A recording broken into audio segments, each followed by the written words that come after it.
GVMC 28వ ward రామ్నగర్లో ఆది ఆంధ్ర సేవా సంఘం ఆధ్వర్యంలో అంబేద్కర్ జయంతి వేడుకలు ఘనంగా నిర్వహించారు.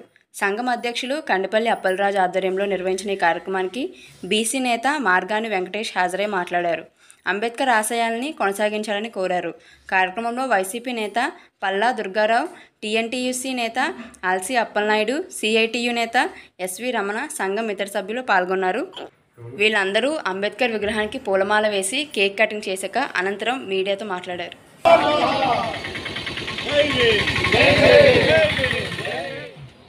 ఈ 135వ అంబేద్కర్ జయంతి సందర్భించుకుని మేమందరం ఇక్కడ కలవడం జరిగింది. ఈ కార్యక్రమానికి ఇచ్చేసినటువంటి వార్డు వైఎస్ఆర్సీపీ అధ్యక్షులు, తర్వాత కార్పొరేటర్ గారు, అంటే మా కార్పొరేటర్ అంటే వాళ్ళ వదిన గారు అయినా కూడా మా కార్పొరేటర్ గారు మా పల్లా దొరగారు అన్నీ మాతో తనలో ఒక మనిషిలాగా అందరికీ ఆయనకి, అలాగే మా పెద్ద దిక్కు మాకు రామ్నగర్లో మాకు అందరికీ అన్నగా పిలువబడే ఆకు ధర్మారావు గారికి, అలాగే నా మిత్రుడు బేకర్ రవి గారికి, ఇక్కడికి ఇచ్చేసిన ఆది ఆంధ్ర సంఘం అధ్యక్షుడు రాజు గారికి, ఇక్కడికి ఇచ్చేసిన ప్రతి ఒక్కరికి కూడా పేరు పేరున నా హృదయపూర్వక ధన్యవాదాలు. అలాగే ముఖ్యంగా మర్చిపోయిన ఆల్సీ నారాయణ యాదవ్ గారికి కూడా నా ధన్యవాదాలు, రేపాక్ శ్రీనివాస్ గారికి నా ధన్యవాదాలు.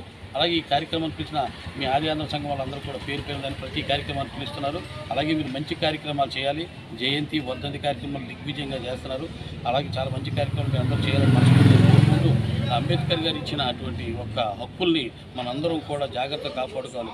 ఎస్సీ ఎస్టీకి కాకుండా బీసీ మైనార్టీ వర్గాలకు కూడా ఆయన ఈరోజు అందరూ ఫలాలు అనుభవిస్తున్నారంటే ఆయన రాసినటువంటి రాజ్యాంగాన్ని బట్టే మనం ఈరోజు అనుభవించగలుగుతున్నాం. అలాంటి వ్యక్తిని ఎప్పుడు మర్చిపోకుండా చిరస్మరణీయంగా మనం గుర్తుంచుకొని ఈ ఆది ఆంధ్ర సంఘం వాళ్ళు గుర్తు చేస్తున్నందుకు ప్రత్యేకంగా వాళ్ళందరికీ కూడా నా ధన్యవాదాలు. పక్కన పెట్టుకోవాలనేది ఒక కాన్సెప్ట్గా ఉండి డాక్టర్ బాబాసాహెబ్ అంబేద్కర్ని మా ఇంటికి సమీపంలో పెట్టి ప్రతి ఏడాది నా పుట్టినరోజు చేసుకున్నా, మా అమ్మ పుట్టినరోజు చేసుకోకపోయినా డాక్టర్ బాబాసాహెబ్ అంబేద్కర్ పుట్టినరోజుని మేము ఘనంగా చేయడానికి ఆ రోజు కృతనిశ్చయంతో నేనైతే ముందుకు వెళ్తున్నాను. అలాగే ఈరోజు ప్రతి గవర్నమెంట్ ఆఫీసులో కూడా బాబాసాహెబ్ అంబేద్కర్ ఫోటో ఉంటుంది. ఎందుకున్నది? ఆయన రాసిన రాజ్యాంగం 10 సంవత్సరాలే, కానీ ఇతర రాజకీయ పార్టీలు లబ్ధీల కోసం దాన్ని పొడిగించుకుంటూ వెళ్ళి ఈవేళ శాశ్వత దేవుడు మనకు కనిపిస్తాడో తెలీదు, రాముడు ఉన్నాడో లేదో తెలీదు, కానీ అంబేద్కర్ మాత్రం ఈవేళ 135వ జయంతిని చేయించుకుంటున్నారు. దానికి నా హృదయపూర్వకంగా పల్లా దుర్గారావు, 28వ ward YSR Congress party incharge. ఈరోజు రామ్నగర్ ప్రాంతంలో ఆది ఆంధ్ర సేవా సంఘం వారి ఆధ్వర్యంలో మరి ప్రతి ఏటా కూడా ఎంతో ఘనంగా డాక్టర్ బిఆర్ అంబేద్కర్ గారి జయంతులు వర్ధంతులు ఘనంగా నిర్వహించడం జరుగుతుంది. అలాగే ఈరోజు కూడా మరి ఇక్కడికి వచ్చిన అందరూ కూడా అతిథులకి, అలాగే ఇక్కడికి విచ్చేసినటువంటి అంబేద్కర్ గారి అభిమానులకి అందరికీ కూడా నా యొక్క ధన్యవాదాలు తెలియజేసుకుంటున్నాను.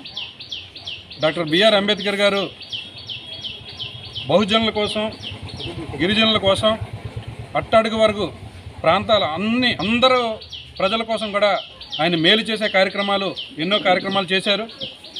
ఆయన ఏదైతే రాజ్యాంగాన్ని రచించారో ఆ రాజ్యాంగం ద్వారా ఏదైతే ఫలాలు పొందుతున్నామో ఆయనకి ఈ సృష్టి ఉన్నంతకాలం కూడా భారతదేశ చిత్రపటాల్లో అంబేద్కర్ గారు లేని చిత్రపటం లేదు.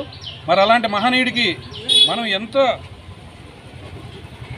నివాళులు అర్పించినా కూడా ఆయన ఏదైతే అనుకున్నారో ఈ ప్రజలు ఏదైతే విద్య ద్వారా అభివృద్ధి చెందాలి, సామాజికంగా, ఆర్థికంగా, రాజకీయంగా అన్ని రంగాల్లో కూడా నా ప్రజలందరూ కూడా బాగుండాలని కోరుకున్నారో ఆ యొక్క కోరికని మనందరం కూడా శిరస వహించి ఈ యొక్క అంబేద్కర్ ఆశయాలను ముందుకు తీసుకెళ్లాలని నేను